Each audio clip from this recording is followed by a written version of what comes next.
Hello guys, ಎಲ್ಲರೂ ಹೇಗಿದ್ದೀರಾ? ಇವತ್ತಿನ ಬ್ಲಾಗಲ್ಲಿ ತುಂಬ ಸಿಂಪಲಾಗಿ ಚಿತ್ಕೋರೆ ಖಾರ ಮಾಡೋದು ಹೇಗೆ ಅಂತ ಹೇಳ್ತೀನಿ. ಚಿತ್ಕೋರೆನ ಫಸ್ಟ್ ಅವರೆಕಾಯಿ ತೊಗೊಂಡ್ಬಂದು ಅವರೆಕಾಯಿ ಸುಲಿದು ನೀರಲ್ಲಿ ನೆನೆಯಕ್ಕಿಡಬೇಕು. ನೆನೆ ಹಾಕಿ ಚಿಟಕಿಸ್ಬೇಕು. ಚಿಟಕಿಟ್ಟಿದ ಮೇಲೆ ಸ್ವಲ್ಪ ಡ್ರೈ ಆಗಕ್ಕೆ ಬಿಡಬೇಕು. ಆ ಡ್ರೈ ಆಗಕ್ಕೆ ಬಿಟ್ಟಾಗಿದ್ಮೇಲೆ ಅದನ್ನೇನು ಮಾಡಬೇಕು, ಎಣ್ಣೆಲಿ ಫ್ರೈ ಮಾಡಬೇಕು. ಎಣ್ಣೆಲಿ ಫ್ರೈ ಮಾಡಿ ಸ್ವಲ್ಪ ಖಾರದ ಪುಡಿ, ಸ್ವಲ್ಪ ಉಪ್ಪು ಹಾಕಿ ಅಂದರೆ ಬಿಸಿಲೇ ಉಪ್ಪು ಖಾರದ ಪುಡಿ ಹಾಕಿ ಮಿಕ್ಸ್ ಮಾಡಿ ಇಟ್ಕೋಬೇಕು.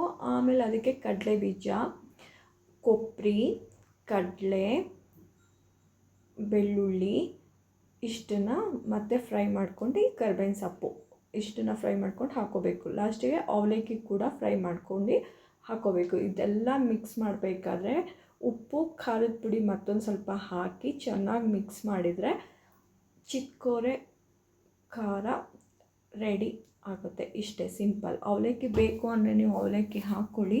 ಅವಲಕ್ಕಿ ಬೇಡ ಬರೀ ಚಿತ್ಕೋರೆದೇ ಮಾಡ್ತೀನಿ ಅಂದರೆ ಬರೀ ಚಿತ್ಕೋರೆನ ಹಾಕಿದರೆ ಚಿತ್ಕೋರೆ, ಕಡಲೆಬೀಜ, ಕಡಲೆ, ಕೊಬ್ಬರಿ, ಬೆಳ್ಳುಳ್ಳಿ, ಕರಿಬೇವಿನ ಸೊಪ್ಪು, ಖಾರದ ಪುಡಿ, ಉಪ್ಪು ಇಷ್ಟು ಹಾಕಿದರೆ ಅವಲಕ್ಕಿ ಖಾರ, ಚಿತ್ಕೋರೆ ಖಾರ ಮುಗ್ದೋಗುತ್ತೆ. ಬೇಕು ಅಂದರೆ ಅವಲಕ್ಕಿ ಹಾಕ್ಕೊಳ್ಳಿ, ಬೇಡ ಅಂದರೆ ಹಾಗೆ ಕೂಡ ತಿನ್ನಿ, ಚೆನ್ನಾಗಿರುತ್ತೆ. ಅಂದರೆ ಇದು ಅಂದರೆ ಅವಲಕ್ಕಿ ಹಾಕೋದ್ರಿಂದ ಸ್ವಲ್ಪ ಜಾಸ್ತಿ ಮಾಡ್ಕೋಬೋದು. ಅವಲಕ್ಕಿ ಹಾಕಿಲ್ಲ ಅಂದರೆ ಸ್ವಲ್ಪ ಚಿತ್ಕೋರೆ ಕಮ್ಮಿ ಆಗುತ್ತೆ. ಮತ್ತೊಂದು ಸರ್ತಿ ಮತ್ತೊಂದು ಬ್ಲಾಗಲ್ಲಿ ಸಿಗೋಣ. ಅಲ್ಲಿವರೆಗೂ ಟೇಕ್ ಕೇರ್, ಬಾಯ್ ಬಾಯ್.